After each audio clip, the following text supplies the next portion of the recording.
La naissance du panafricanisme, les racines caraïbes, américaines et africaines du mouvement au XIXe siècle, par Orono de Lara. Conclusion. 1900-2000, l'histoire, un éclairage lumineux du présent. J'ai voulu, dans cette étude, aborder un débat, ouvrir et examiner un dossier qui porte au XIXe siècle sur des problèmes, des acteurs, des institutions associés au panafricanisme naissant. Derrière ce concept panafricain, apparu à la fin de la période, en 1899-1900, se profile une galerie de personnages en quête d'histoire aux Caraïbes, au Brésil, aux États-Unis ou en Afrique. Des personnalités échappées des archives ou des livres anciens que recèle la Bibliothèque nationale ou la Bibliothèque nationale Sainte-Geneviève à Paris, la British Library à Londres ou la Library of Congress à Washington, D.C. Les auteurs qui ont écrit sur le panafricanisme, on ne le dira jamais assez, se sont trop souvent contentés de démarquer les versions de Dubois ou de Padmore. Or, ces deux auteurs, de manière implicite et complémentaire, ont élaboré une vulgate qui a popularisé un développement des acteurs déterminés, une chronologie des organisations, une chronique historiographique, une analyse des sources manuscrites et imprimées, une critique historique font apparaître de nouvelles pistes, de nouvelles orientations, des personnalités oubliées qui ressurgissent avec leurs problèmes, leurs activités, leurs rêves, leurs propositions. C'est un des rôles dévolus à l'histoire, d'inscrire ces noms, d'enregistrer ces vies d'hommes et de femmes qui ne se dissocient pas de la cause panafricaine. Parmi ces acteurs qui se sont distingués au XIXe siècle, 4 personnalités constituent les piliers de ce dossier. Edward Wildebow Blyden, des îles Vierges danoises, Anténor Firmin et Benito Sylvain, de Haïti, Henry Sylvester Williams, de Trinidad. Tous les 4 sont originaires des Caraïbes insulaires. Tous les 4 ont été des hommes politiques. Politiques au sens étymologique du terme. Ils se sont engagés dans des luttes visant à faire triompher la liberté, la dignité, l'instruction et l'égalité des nègres. Pourquoi, pour 3 d'entre eux, ont-ils quitté leur pays, les Caraïbes? Pourquoi ont-ils investi en Afrique? Sans doute ont-ils été dans l'impossibilité de lutter dans leur propre pays. Seul Anténor Firmin a poursuivi une carrière dans les arènes et les lices du pouvoir en Haïti, son pays d'origine. Ils se sont heurtés tous les 4 au racisme de leur époque. Ils ont dû affronter les théories pseudo-scientifiques qui s'épanouirent en France, en Angleterre, en Allemagne et aux États-Unis. Ces doctrines, professées par des scientifiques blancs, ont marqué profondément et ont eu des répercussions néfastes. Edward Blyden, sans doute le plus fragile des 4, le plus ambitieux aussi, avec Anténor Firmin, a mal résisté aux insinuations de ces théories pernicieuses. Il s'est empêtré dans des contradictions insurmontables, entremêlant sa soif de pouvoir, sa fierté de nègre, sa haine des mulâtres, sa passion pour l'histoire, son génie d'écrivain et ses espoirs pour l'Afrique. Anténor Firmin, le plus cohérent du groupe, le plus instruit également, a laissé de lumineuses traces dans les sillons du panafricanisme. C'est lui qui montre la voie à suivre aux générations de nègres qui viennent derrière lui. D'abord, construire son pays, construire les Caraïbes, avant de penser à partir, à s'exiler et se donner à l'Afrique comme on se donne à la religion. Exemple à méditer aujourd'hui, au moment où se font entendre le crépitement des armes, les cris d'hommes et de femmes blessés, mourant au Libéria, au Sierra Leone, en Éthiopie ou en Haïti. Benito Sylvain, sorti de la pénombre, établit la liaison entre son pays, Haïti, et l'Éthiopie, saluant sa générosité, sa persévérance, 4 voyages en Abyssinie et son courage enfin. Éclaireur lui aussi, à l'instar d'Anténor Firmin, mais la piste qu'il ouvre est celle des rapports Caraïbes-Afrique, dans un climat de réciprocité, de respect mutuel. Henry Sylvester Williams, grand admirateur de l'Empire britannique, a commencé par promouvoir une politique coloniale visant à l'octroi du système représentatif à Trinidad. Son échec face au pouvoir de Londres déclencha chez lui une forme de compensation qui l'orienta vers l'Afrique. Il s'engagea en Afrique du Sud. Sous l'instigation d'une femme, Madame Edwin Kinloch, entourée de Benito Sylvain et bénéficiant de la contribution de Firmin, il organisa à Londres la première conférence panafricaine du 23 au 25 juillet 1900, qui frappa les trois coups d'un mouvement évoluant jusque-là dans le domaine de l'imagination. Dès lors, une voie royale était tracée, qu'empruntèrent les élites, les dirigeants politiques et les personnages qui se consacraient à la grandeur de l'Afrique. Le panafricanisme pouvait dérouler sa trajectoire, décrire ses circonvolutions, projeter ses multiples déterminations, ses contradictions internes, ses visées politiques et ses orientations changeantes. Que penser de cette origine caraïbe américaine? Les pères fondateurs du panafricanisme, en majorité des Caribéens, Brésiliens et des États-Unis, ont été des hommes de leur époque. Les problèmes qui se sont posés peuvent parfois paraître chimériques et subsidiaires, voire dérisoires et futiles, leurs projets utopiques, irréalisables. Mais c'est à travers leur vision du monde que s'est élaboré ce mouvement panafricain, qui porta et porte encore tant d'espoir. Peut-être une telle étude devrait-elle servir à mieux appréhender les concepts et les problèmes contemporains, à mieux poser des questions, même les plus incongrues. Edward Blyden avait-il raison de partir pour le Libéria et de s'investir dans le développement d'un pouvoir géré seulement par des nègres non africains? Ne s'est-il pas fourvoyé corps et âme dans cette aventure africaine, servant les intérêts de l'American Colonization Society, rejetant les gens de couleur, manipulant les natives, prêchant la colonisation, la civilisation de l'Afrique? Toutes ces interrogations se pressent après le terrible constat d'échec que l'on dresse en contemplant ces implosions en chaîne qui ravagent certains pays du continent africain depuis 1980. Libéria, Sierra Leone, Éthiopie. Henry Sylvester Williams s'est-il engagé en Afrique du Sud dans une impasse au lieu de lutter à Trinidad, en Jamaïque avec ses frères? Il a cru réaliser en Afrique ses rêves, ses ambitions sociales, ses espoirs politiques. Il s'est trompé lourdement. Après lui, d'autres suivront la route tracée. Marcus Garvey, qui prêcha, comme Blyden, la division raciale. George Padmore, lui aussi, si contradictoire. Au cours de cette enquête, des acteurs peu ou mal connus se sont révélés. Martin Robinson Delaney, Frédéric Douglass, le docteur Vitalien Adolphe Lara et Orono Lara de Guadeloupe, Alexander Walters, James Theodore Hawley, Albert Thorne des Barbades et l'Africain Samuel Ajayi Crowther, 1806-1892. Certains d'entre eux ont laissé des empreintes indéfectibles.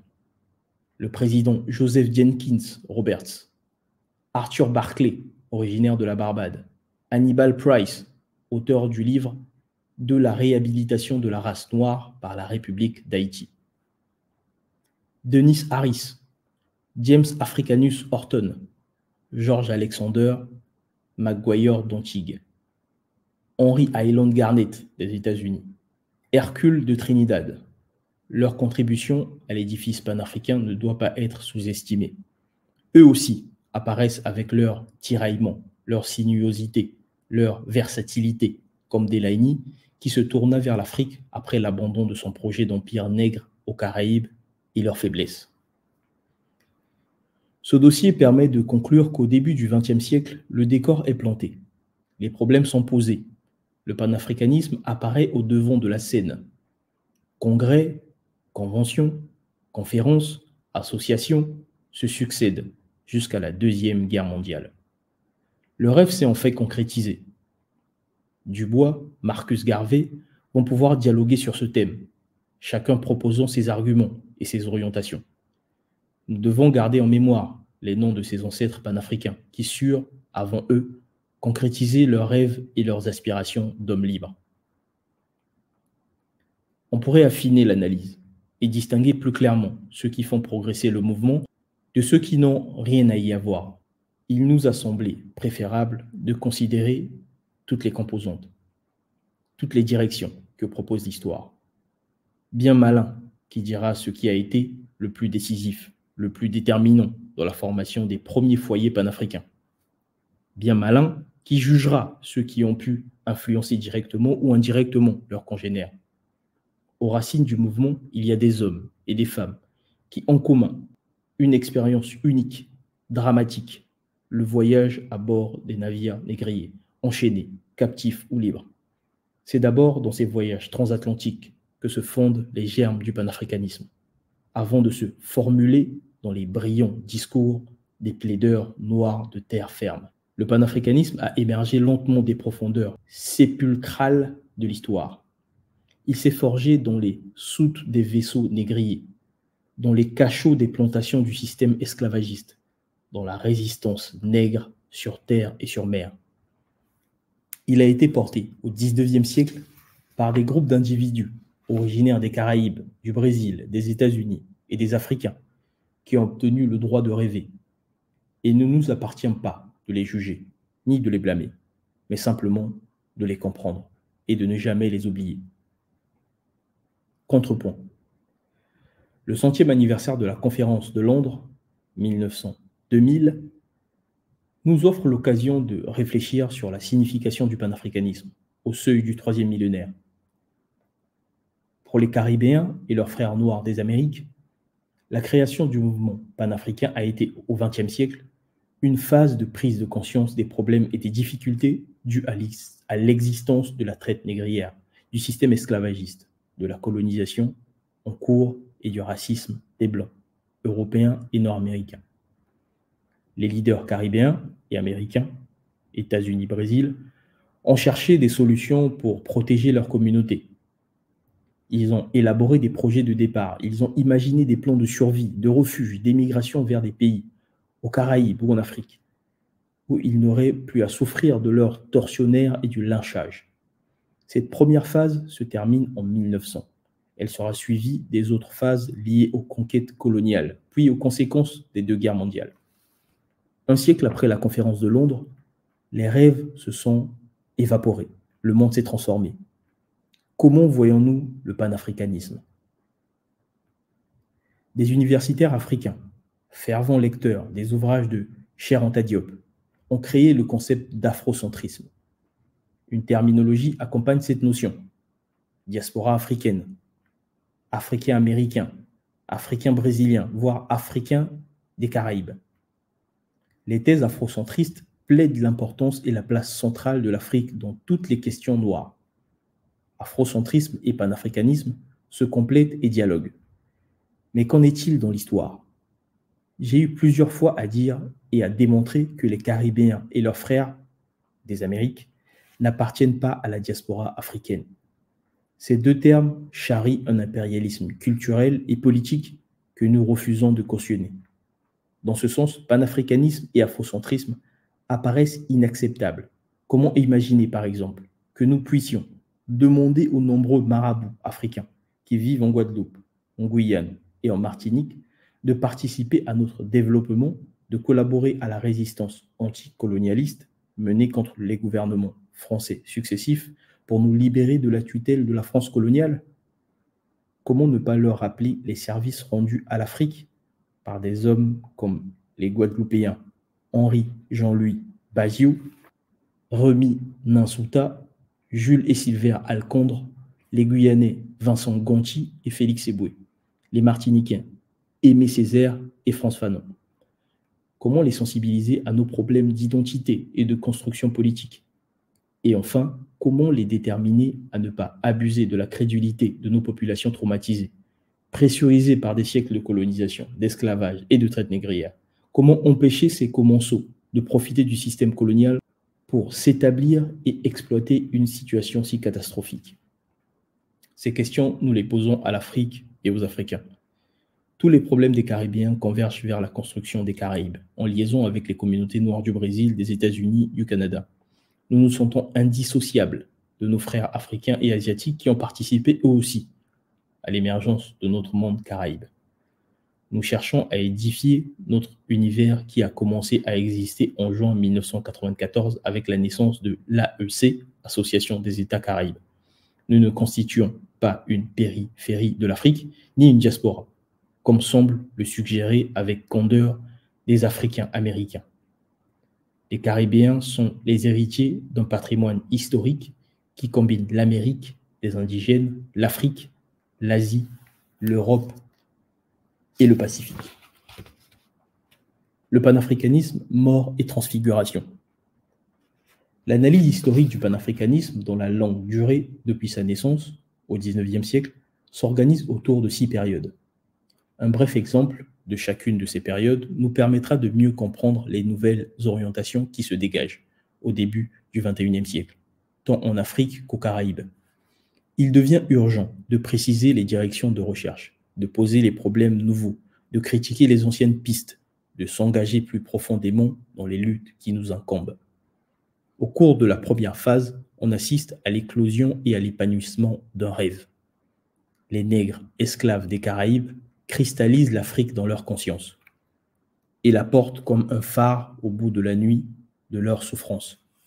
Cette période se termine avec la conférence de Londres de 1900.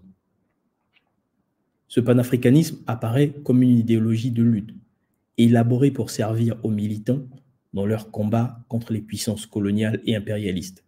Certains y mettent également des considérations ethniques, comme ces rédacteurs du rapport de la conférence de 1900. Une période intermédiaire suit. La première, de 1900 à la guerre 1914-1919. De 1919 à 1945 se succèdent les 5 congrès panafricains. Les militants anticolonialistes formulent leurs programmes, leurs pétitions à la Société des Nations, leurs résolutions, leurs déclarations et leurs manifestes. Une 5e phase s'ouvre de 1945 à 1962. C'est la période intermédiaire, le temps du panafricanisme en action, autour de Kwame Nkrumah et de la conférence afro-asiatique de Bandung, 18 au 24 avril 1955.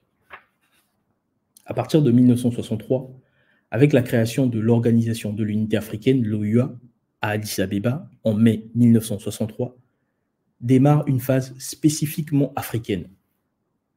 3 conceptions du panafricanisme s'affrontent. D'une part, les anti-impérialistes, partisans de la voie diplomatique et partisans de l'activité révolutionnaire des masses et des États progressistes. En face, les opportunistes réactionnaires, démagogues, complices des impérialistes.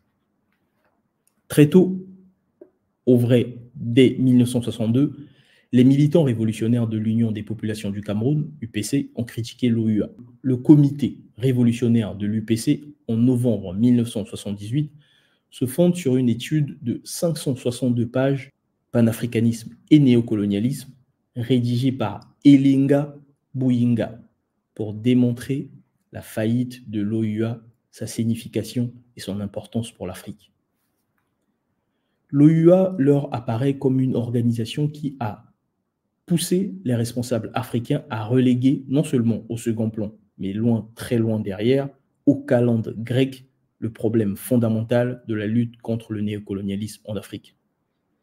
L'OUA s'est démasqué comme un syndicat de chefs d'État, un instrument des bourgeoisies néocoloniales africaines dans leur croisade contre-révolutionnaire continentale. Ces militants africains prônent un panafricanisme révolutionnaire et tentent de démontrer que cette politique a des fondements objectifs et qu'elle n'est pas une utopie. Ils se distinguent cependant de ceux qui, vers 1970-1975, ont prôné également un panafricanisme révolutionnaire non défini, regroupant des pays aussi révolutionnaires et anti-impérialistes que la Guinée-Conakry, le Nigeria, l'Algérie, l'Égypte de Sadat, le Congo-Brazzaville, la Guinée équatoriale, etc. Leur panafricanisme révolutionnaire implique la panafricanisation du prolétariat africain et nécessite une rupture avec le marché capitaliste mondial. En outre, disent-ils, si la domination impérialiste sur l'Afrique a sa base dans l'économie, sa destruction se réalisera essentiellement par une lutte politique. Terminons avec cette citation d'un membre du comité révolutionnaire de l'UPC.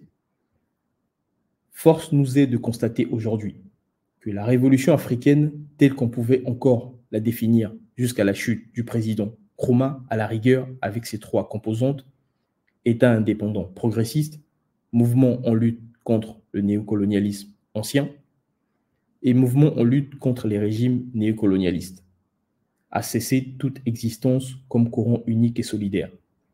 Quelque démagogie que certains puissent encore déployer à ce sujet, il ne fait aucun doute, à nos yeux, que l'on ne pourra pas tromper indéfiniment les peuples africains. Les problèmes de la construction de l'unité africaine se posent pour les Africains qui doivent assumer leur histoire. Le panafricanisme, en conclusion, est un terme à préciser. On peut soit le conserver, mais en le redéfinissant, en employant la formule panafricanisme révolutionnaire par exemple, soit l'abandonner. Plusieurs voix s'élèvent pour dénoncer la politique de démagogie panafricaine. La faillite créée par les tergiversations et la politique honteuse de démission et de trahison d'une bourgeoisie néocoloniale africaine, impuissante devant tout problème sérieux, impuissante à cause de ses connivences avec la haute finance internationale. Pour les militants révolutionnaires, politiquement, l'OUA est morte et bien morte. Pour eux, l'OUA ne peut pas réaliser une unification politique, elle est inapte à réaliser et elle n'a pas fait faire le moindre pas à cette unification en 15 ans d'existence.